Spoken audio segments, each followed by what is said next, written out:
Thinking errors का मतलब ये होता है कि हमारे माइंड सोचने में कोई एरर कर रहा है, like it is the literal meaning कि सोचने में एरर कर रहा है। फॉर एग्जाम्पल, जैसे बहुत कॉमन थिंकिंग एरर होती है ऑल और नन थिंकिंग या ब्लैक एंड वाइट थिंकिंग, यानी कि कोई चीज अच्छी है तो अच्छी है, पर अगर अच्छी नहीं है तो यानी कि वो बुरी है। बीच में हम कह रहे हैं शेड्स ऑफ ग्रे को हम ब्लैक है या वाइट है, बीच में हम ग्रे के मान ही नहीं रहे कि ग्रे एग्जिस्ट करता है। So black and white thinking error के ऊपर एक्चुअली आज मैं बात करना चाह रही थी कि black and white thinking error हम बहुत जगह करते हैं, कि हम लोगों के साथ करते हैं, हम लाइफ के एस्पेक्ट्स के साथ करते हैं, कि हम कहते हैं कि एक्सट्रीम्स में सोच रहे हैं बेसिकली, कि करेंगे तो सारा करेंगे, नहीं करेंगे तो नहीं करेंगे। तो अब जब ये एक एक्शन में हमारे थिंकिंग एरर आ जाए कि यानी कि जब हमें रिजल्ट्स चाहिए तो पूरे चाहिए तभी एक्शन लेंगे, नहीं तो नहीं लेंगे। एंड एक चीज मैं आपको बताती हूँ, जब भी हम कोई मीनिंगफुल एक्शन ले रहे होते हैं, मीनिंगफुल डायरेक्शन में जा रहे होते हैं, तो अक्सर हमारे रिजल्ट स्लो होते हैं। अक्सर। रीजन बीइंग, फर्स्ट इज कि एक तो वो हमारा कंफर्ट जोन से बाहर जाने की बात आती है। तो जब भी कंफर्ट जोन से बाहर जाना होता है, हम जो है मतलब जरूरी नहीं है कि एकदम से हम उस चीज में इतने स्किल्ड हों, एकदम से हम उतने एक्शन ले पाए। सेकंड चीज क्या होती है कि अगर कोई चीज हमारे लिए मैटर करती है तो हम उसमें इवैल्यूएशन वगैरह भी करते हैं, हमारा एक लर्निंग कर्व होता है। लर्निंग कर्व के अंदर भी मतलब like because we have to fine tune. तो अक्सर जो मीनिंगफुल गोल्स या मीनिंगफुल एक्शंस हम चाहते हैं ना, वहां पे initially initially I am saying कि रिजल्ट्स लो होते हैं। जैसे एक ना कर्व होता है, अ, मैं अगर जैसे इसको ऐसे करें कि अगर हम एक्स एक्सिस और वाई एक्सिस बनाएं, तो पहले क्या होगा, हमारी प्रोग्रेस ना बिल्कुल ऐसे ऐसे चलेगी। फिर एक दिन एक दिन एक दिन एक दिन करके ऐसे आएगी, लाइक अगर हम कंसिस्टेंट रहते हैं बहुत टाइम तक हमें लगेगा कि कोई प्रोग्रेस हो ही नहीं रही,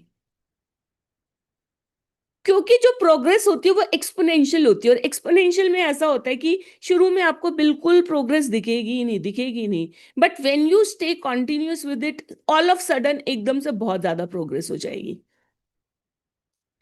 यहाँ पे आप लोग जो कल परसों का आपका रियलाइजेशन रहा इन टर्म्स ऑफ कि हम कैसे अपने थॉट्स को जो है रिजिडली, जब हम अपने मतलब थिंकिंग करते हैं, हमारी रिजिडिटी कैसे अपने थॉट्स को ट्रू मानती है, थॉट्स के ऊपर हमने दुनिया को ठहरा मतलब जिसे कह रखे ना कि खड़ा कर रखा है, कैसे हमने अपने आप को एक कंसेप्ट बना रखा है जिस वजह से हम जो है मतलब फ्लूइड नहीं है चीजों के साथ। जैसे मैंने आपको वो शिप वाला एक जो है एग्जाम्पल दिया था कल, अगर आपने मेरा वॉइस नोट सुना हो ध्यान से, कि जब शिप हमारा जब जाता है तो कभी स्ट्रेट लाइन में नहीं जाता, वो ऐसे जाता है।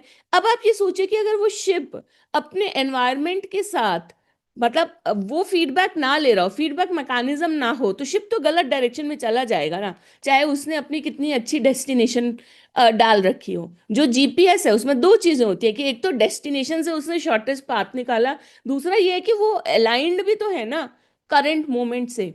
तो ये सारी चीजें जब हमने सीखी, हमें पता चला कि कैसे हम रिजिडिटी से इनफैक्ट अपने को कोर्स करेक्ट जो करना है, अपनी जो एरर्स हैं कि जल्दी से हम मेन रास्ते पे वापस आ जाएं, उसके लिए भी ओपन नहीं होते, क्योंकि हम अपने को अपने एनवायरनमेंट से कट ऑफ कर लेते हैं, हम एक्सपीरियंसेस को अवॉइड कर रहे हैं, हम बॉडी के विजडम को अवॉइड कर रहे हैं। और नेक्स्ट चीज जो कंटिन्यूटी में मैं आपसे आज शेयर करना चाह रही थी, जो कि आप लोगों ने मुझे बताया भी कि एक्शन के मामले में अभी हम लोगों ने नहीं लिया, वहां पे एक जो हम एक्चुअली थिंकिंग एरर कर रहे होते हैं, हम चाहते हैं कि हमें एकदम से कोई मैसिव आउटकम दिखना चाहिए, मैसिव प्रॉमिस दिखना चाहिए, तभी हम एक्शन लेंगे। हम ये जिसे कहते हैं ना कि लॉ है, लाइक आई सेड, कि शुरू में प्रोग्रेस हमेशा हमें ऐसे होगा कि लगेगा दिखेगी ही नहीं। अगर आप कहीं पे भी ले लीजिए, आप अगर इस टाइम वेट लॉस में जाते हैं, बॉडी बिल्डिंग के लिए, अगर आप जिमिंग के लिए करते हैं, स्ट्रेंथ ट्रेनिंग करते हैं, शुरू में कोई प्रोग्रेस नहीं दिखती, बट उसके बाद दिखने लगती है, एकदम से आपका स्ट्रेंथ एंड स्टेमिना बढ़ता है। अभी आप कहीं पे भी एग्जाम्पल लेंगे, but consistency is the key. And consistency के लिए कंसिस्टेंसी के लिए ये चीज बहुत ज्यादा जरूरी है कि हम वैल्यू अलाइंड एक्शन को अपना डायरेक्शन मतलब वो मान के चले कि यस, वैल्यू अलाइंड एक्शन हमेशा मुझे एक मीनिंगफुल डायरेक्शन में लेके जाएंगे। जब भी मुझे कंफ्यूजन है, मैं ये सोचूंगी इस टाइम पे मेरा वैल्यूज मुझे किस डायरेक्शन में लेकर के जा रही है। सो Nidhi ji, when you ask कि क्या कंफ्यूजन भी एक थिंकिंग एरर है? नहीं, कंफ्यूजन के बहुत सारे रीजन हो सकते हैं। अक्सर कंफ्यूजन का एक रीजन होता है वैल्यू कॉन्फ्लिक्ट, अक्सर। ठीक है, या फिर हमारी मतलब थिंकिंग एरर रीजन हो सकते हैं। जैसे आप जो है कंफ्यूज स्टेट में है, एक्शन ले ना ले, ये करें ना करें, मतलब ये डिसीजन ले ना ले, तो हो सकता है वहां पे कोई थिंकिंग एरर कर रहे हो, जैसे ब्लैक एंड व्हाइट मैंने आपको बताया, emotional reasoning. But confuse mind in itself is not a thinking error. अब एक और चीज है जो यहाँ पे मतलब हमारे एक्शंस के, आप इसे कह लीजिए कि मतलब बीच में आती है। मैं इनफैक्ट ये 2 दिन का रिवीजन ज्यादा कर रही हूँ। मैं चाहती हूँ आपके माइंड में वो पॉइंट्स पक्के हों। जैसे कल एक चीज हमने शेयर की थी ना कि दो कॉन्फ्लिक्टिंग बिलीफ भी हमारे अंदर हो सकते हैं एक साथ। तो अक्सर हमें, चाहे हमारा जिसे कहते हैं ना कि एट मेजोरिटी हम एक बिलीफ में मानते हैं, हमारा माइंड हमें अच्छा दिखने के लिए भी उस बिलीफ को मानना चाहता है, इसलिए भी यही कहता है कि yes I believe in this. But शायद कहीं ना कहीं वो कॉन्फ्लिक्टिंग बिलीफ भी हम अपने अंदर लेके बैठे हैं, इसीलिए वो हमें दूसरी डायरेक्शन में लेकर के जा रहा है। हमें पता है, जैसे मुझे पता है अगर कि मैं कहूँ कि मैं इंटेलिजेंट हूँ, अगर मैं कहूँ ये स्किल है, ये स्किल है, ये स्किल है, हाँ हाँ है, पर शायद एक जगह अगर ये बिलीफ भी बैठा है कि मैं अकेली नहीं कर पाऊंगी, या ये बहुत ज्यादा काम है मुझसे कैसे मैनेज होगा, या ये बहुत ज्यादा बड़ा चेंज है मुझसे कैसे मैनेज होगा, तो दैट मीन्स हमारे अंदर दो कॉन्फ्लिक्टिंग थॉट्स हैं। ये भी हमें कंफ्यूजन कर सकते हैं और एक्शन लेने से रोक सकते हैं। So be aware of all these thing. One is the rigidity in you, क्योंकि रिजिडिटी हमेशा आपको वो कॉन्फिडेंस लाने ही नहीं देगी। When you will be in tune with your like, जिसे कहते हैं ना कि so called here and now, आपके पास हमेशा एक वो फीडबैक मैकेनिज्म होगा जो आपको कोर्स करेक्ट जल्दी से कर देगा, एरर करने ही नहीं देगा। सेकेंड चीज कि वैल्यू अलाइंड एक्शन, अपने पास हमेशा एक वैल्यू अलाइंड ये रखिए कि यही मेरी डायरेक्शन है। And I will agree, with time हमारी वैल्यूज चेंज हो सकती है, हम इवॉल्व हो सकते हैं, बट इन दैट मोमेंट अगर हम कहते हैं ना कि चैन की नींद सोना चाहते हैं, तो वो ये वाली चीज होती है रात को ये सेटिस्फेक्शन कि मैंने वो काम किया जो जिंदगी में मेरे लिए मैटर करता है।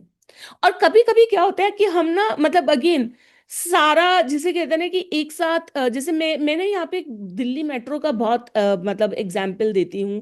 मेट्रो का इनफैक्ट मेरे को कहना चाहिए कि कई बार जरूरी नहीं होता कि एक ही मेट्रो हमें उस डेस्टिनेशन पे पहुंचाएगी, हमें 2-3 मेट्रोस चेंज करनी पड़ जाती हैं कि ये एक से यहाँ पहुंचे, यहाँ से वहां पहुंचे, और वहां से वहां पहुंचे, पर हम पहुंच गए अल्टीमेटली। क्योंकि कभी कभी क्या होता है कि कुछ एक्सपीरियंसेस हमारे लिए जरूरी होते हैं in terms of learning as well as, अगर मैं साइंस की एक्सप्लेनेशन दूं, and in terms of spirituality as well, अगर हमारा वो एक कोई कार्मिक जो चीज है जो हमें करनी है। So always I will say कि रेदर देन मतलब कि बाहर जो आपको रिजल्ट दिख रहा है, जो रिजल्ट दिख रहा है, मैं कहती हूँ कि वो इतना अ, जरूरी नहीं है कि हमारा उसका सही पैरामीटर हो। अपने पर प्रिंसिपल सही प्लेस पे होने चाहिए। प्रिंसिपल्स का मतलब है, like I said again, flexibility, value aligned action. उसके अलावा हमारा जैसे यही consistency, consistency can be a good principle. Okay, तो ये वाली जो चीज है हमें करना चाहिए। तीसरा, लाइक ग्रोथ इनिशियली अगर हम कभी भी रेलेवेंट में कर रहे हैं, दिस विल बी स्लो, हमें अपने को बर्डन नहीं करना चाहिए।